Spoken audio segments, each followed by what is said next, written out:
మీరు కొత్తగా business start చేయాలనుకుంటున్నారా? మార్చ్ 16-17 హైటెక్స్ లో ఫ్రాన్సెస్ ఇండియా బిగ్గెస్ట్ ఫ్రో ఎక్స్పో. నమస్తే, welcome to Suman TV news. నేను మీ సాయి. ఏపీ ఎన్నికలలో భాగంగా జనసేన అధినేత పవన్ కళ్యాణ్ ఎక్కడ పోటీ చేస్తారు అనేటువంటి ఒక అంశము గత కొన్ని రోజుల నుంచి అందరికి కూడా చర్చనీయాంశంగా మారింది. ఈసారి ఏ నియోజకవర్గం నుంచి పోటీ చేస్తారు, ఎక్కడ ఇంకా అనౌన్స్ చేయట్లేదు అనేటువంటి ఒక ఉత్కంఠ కొనసాగింది. కానీ ఎట్టకేలకు అది ఈ రోజుతో వీడిపోయింది. పవన్ కళ్యాణ్ నేరుగా తాను పిఠాపురం నుంచి పోటీ చేయబోతున్నట్లుగా కూడా తాజాగా ప్రకటించారు. సో దీనికి సంబంధించి మనం మాట్లాడదాం. మనతో పాటు Suman TV news chief editor Keshav గారు ఉన్నారు. వారితో అడిగి ఈ యొక్క నియోజకవర్గాన్ని ఎంచుకోవడానికి గల కారణాలు ఏంటో పవన్ కళ్యాణ్ అడిగి తెలుసుకుందాం. సార్ నమస్తే. సో ముందుగా పిఠాపురాన్ని అయితే ఓకే చేస్తున్నట్టుగా ప్రకటించారు పవన్ కళ్యాణ్. గతంలో నిలబడ్డ 2 స్థానాలు కాదని ఈసారి ఒక కొత్త నియోజకవర్గాన్ని ఎంచుకున్నారు. ఇది కరెక్ట్ అంటారా? ఎందుకు పిఠాపురాన్నే పవన్ కళ్యాణ్ చూజ్ చేసుకున్నారు?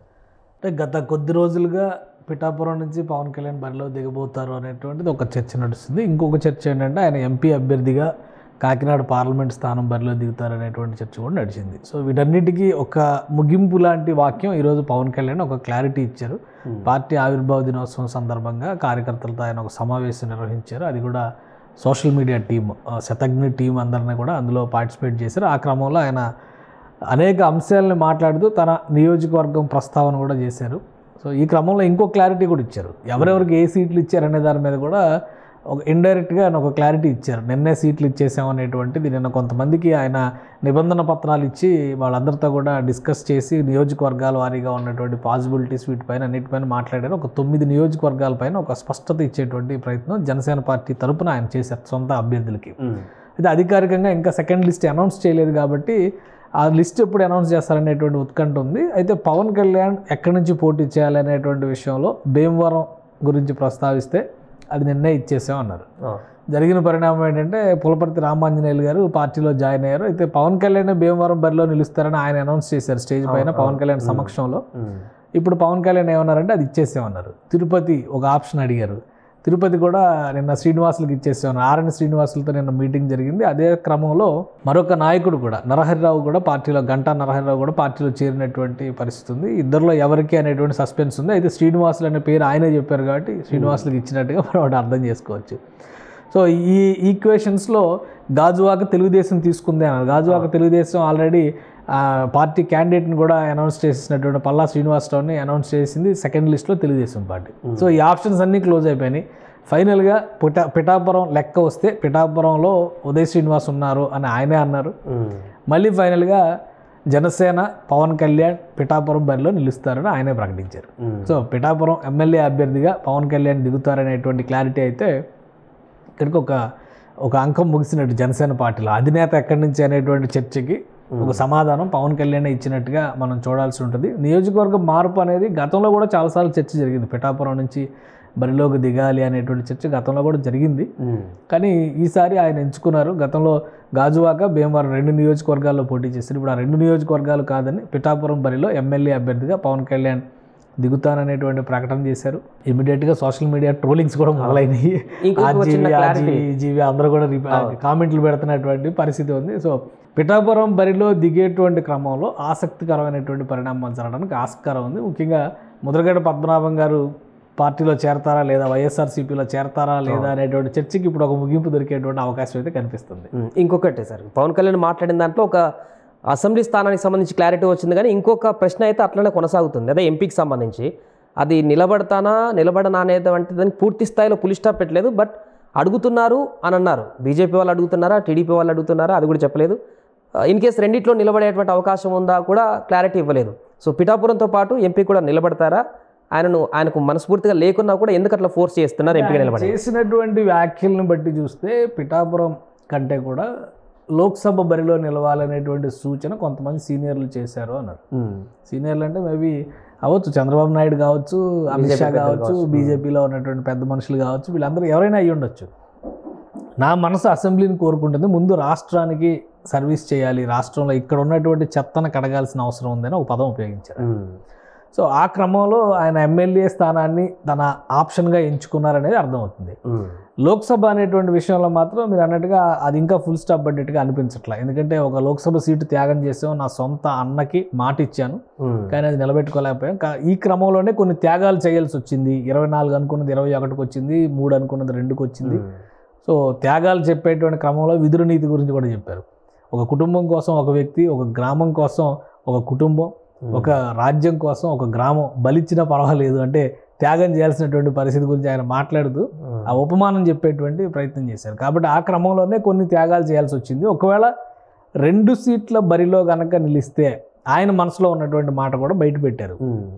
ఇక్కడ ఉంటారా వెళ్ళిపోతారా అనేటువంటి సందేహం ఒకవైపు, ఒకవేళ గెలిపించినా రాజీనామా చేస్తారేమో అనేటువంటి అనుమానం ఇంకోవైపు ఉంటుంది. కాబట్టి అలా 2గా చాయిస్ తీసుకోకూడదు అనేటువంటి ఆలోచన నా మనసులో ఉంది. కానీ ఇప్పటికైతే నా చాయిస్గా ఎమ్మెల్యేగా దిగాలని అనుకుంటున్నాను, తర్వాత విషయం తర్వాత డిసైడ్ చేద్దాం, అది జరిగితే పిఠాపురం అనేటువంటి ఆప్షన్ ఆయన ఇచ్చారు. సో ఇంకా ఎంపీ అనేటువంటి ఆప్షన్ క్లోజ్ అయిపోయింది అని అనుకోవడానికి అవకాశం లేదు.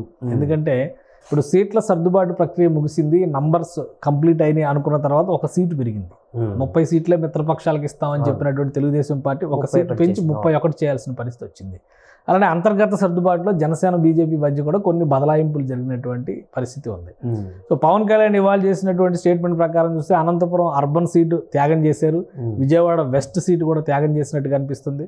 సో ఈ లెక్కలన్నీ కూడా చూస్తే బీజేపీకి ఇవి అనుకూలంగా మారుతున్నటువంటి క్రమంలో ఫైనల్గా ఎంపీ సీటు విషయంలో కూడా ఒక నిర్ణయం తీసుకోవడానికి అవకాశం ఉండొచ్చు. ఒకవేళ 2 చోట్ల వద్దు అనుకుంటే పవన్ కళ్యాణ్ కన్విన్స్ అయితే ఒకటే ఆప్షన్ తీసుకోవడానికి కూడా అవకాశం. పవన్ కళ్యాణ్ 2 చోట్ల తీసుకోవడానికి కరెక్ట్ చాయిస్ కాదు నా అభిప్రాయం. ఎందుకంటే మన తెలంగాణ ఎన్నికల్లో కూడా మనం అదే చూసాం, 2 దిక్కుల పోటీ చేసిన తెలంగాణ ఆంధ్రానే కాదు, లాస్ట్ టైం పవన్ కళ్యాణ్ గాజువాకలో గెలిపిస్తారులని కొంతమంది, భీమవరంలో గెలిపిస్తారులని ఇంకొంతమంది. అక్కడ ఇప్పుడు జనానికి ఏంటంటే కన్ఫ్యూజ్ అవుతారు.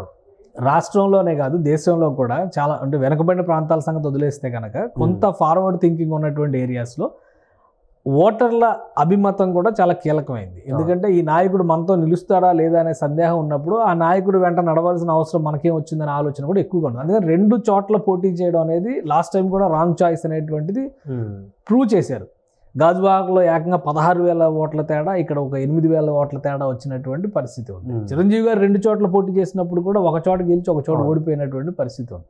సో ఇటువంటి కాంప్లికేషన్స్ రాకుండా ఉండాలి అంటే ఖచ్చితంగా ఏదో ఒకటే చాయిస్ తీసుకోవాలి. పవన్ కళ్యాణ్ గారు తన మనసు చెప్పినట్టుగా అసెంబ్లీ నియోజకవర్గం బరిలో దిగుతారా, లేదా పెద్దలు సూచించినట్టుగా లోక్సభ బరిలో దిగుతారా అనేది ఫైనల్గా మళ్ళీ ఆయనే డిసైడ్ చేయాల్సి ఉంటుంది. కానీ రాష్ట్ర ప్రయోజనాల రీత్యా చూసినా కానీ, జనసేన పార్టీకి రాబోయేటువంటి రోజుల్లో నిర్మాణం రీత్యా చూసినా కానీ, లోక్సభ బరిలో నిలవడం ద్వారా రాష్ట్ర ప్రయోజనాలను కాపాడేటువంటి క్రమంలో కేంద్రానికి సంబంధించి రాష్ట్రానికి సంబంధించి ఆయన వారధిగా నిలవడం అనేది ఒక బెస్ట్ చాయిస్ అయ్యేటువంటి అవకాశం ఉంది. ప్లస్ రాష్ట్రంలో జరగబోయేటువంటి పరిణామాల్లో భాగస్వామిగా ఉన్నటువంటి పవన్ కళ్యాణ్ రేపొద్దున విపరీతమైన పరిస్థితులు ఎదురైనటువంటి సందర్భంలో కూడా ఒక బలమైనటువంటి ఆప్షన్గా చాయిస్గా నిలబడాలంటే కనుక ఆయన రాష్ట్రంలో పరిపాలన భారంలో భాగం కావడం కంటే కూడా బాధ్యతగా దాన్ని చూసుకునేటువంటి క్రమంలో భాగం కావడమే ఆయనకు కూడా శ్రేయస్కరం. కానీ పవన్ కళ్యాణ్ గారు నాకు అసెంబ్లీకి వెళ్ళాలని ఉంది అంటే అది ఆయన చాయిస్, అది ఎవరు ఏం చేయలేరు. కానీ ఇక్కడ ఉన్నటువంటి క్రమంలో ఏంటంటే రాష్ట్ర ప్రయోజనాలు కాపాడడానికి ఇక్కడ 2-3 కూటములు, 3 పార్టీలు కలిసి ఒక కూటమిగా ఏర్పడ్డాయి. 3 పార్టీలు భరోసా ఇచ్చేటువంటి క్రమంలో అనుసంధానకర్త పవన్ కళ్యాణ్. మళ్ళీ ఆయన రాష్ట్రంలో భాగస్వామి అయినప్పుడు కేంద్రం ఆయన మాటను గౌరవించేటువంటి అవకాశాలు చాలా తక్కువగా ఉంటాయి. కాబట్టి రాష్ట్రంలో పాలన బాధ్యతల్ని కూటమికి అప్పగించాలి, తెలుగుదేశం పార్టీ కాదు. కూటమి తరపున పార్టీలో ఉన్నటువంటి బలమైన నాయకులు, ఇప్పుడు నాదెండ్ల మనోహర్ గారు గెలుస్తారు, ఆయన పార్టీలో ఆయనకి ఇంకా అనుయాయులుగా ఉన్నటువంటి కీలకమైనటువంటి నాయకులు గెలుస్తారు. వీళ్ళందరికీ ముఖ్య పాత్ర పోషించేటువంటి అవకాశం రాష్ట్రంలో తీసుకోవచ్చు. కానీ జాతీయ స్థాయిలో కనుక పవన్ కళ్యాణ్ కనుక నిలబడితే రాష్ట్రానికి మరింత ఎక్కువ ప్రయోజనం జరుగుతుంది. కాబట్టి ఆయనకి ఎవరు సలహా ఇచ్చారో చాలా మంచి సలహా ఇచ్చారు నా అభిప్రాయం వ్యక్తిగతంగా అయితే.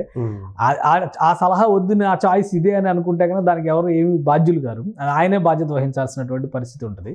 ఒకవేళ రాష్ట్రంలో కనుక రాష్ట్ర ప్రయోజనాలు కనుక కాపాడుకోవాలనుకుంటే కనుక లోక్సభ బరిలో నిలవడం, కేంద్ర ప్రభుత్వంలో భాగస్వామ్యం కావడం అనేటువంటి చాయిస్ని పవన్ కళ్యాణ్ వదులుకోకపోతే జనసేనకి మంచిది, ఆంధ్రప్రదేశ్కి మంచిది, రాష్ట్ర రాజకీయాలకు కూడా మంచిదని నా అభిప్రాయం. Right, thank you sir. So మొత్తానికి పిఠాపురం నుంచి అయితే పోటీలో దిగబోతున్నానంటూ క్లారిటీ ఇచ్చినటువంటి పవన్ కళ్యాణ్ ఎంపీకి సంబంధించి అయితే కొంత సందిగ్ధత కొనసాగిస్తున్నట్టుగా కనపడుతుంది. సో చివరి వరకు చూద్దాం, మరి నామినేషన్ల వరకు ఎంపీ కూడా నామినేషన్ వేస్తారా లేకుంటే అసెంబ్లీ వరకే పరిమితం అవుతారనేటువంటి విషయం అయితే చూడాల్సిన అవసరం ఉంది. సుమన్ టీవీలో మీ పర్సనల్ అండ్ బిజినెస్ ప్రమోషన్స్ కోసం కింది నెంబర్కి కాంటాక్ట్ చేయండి.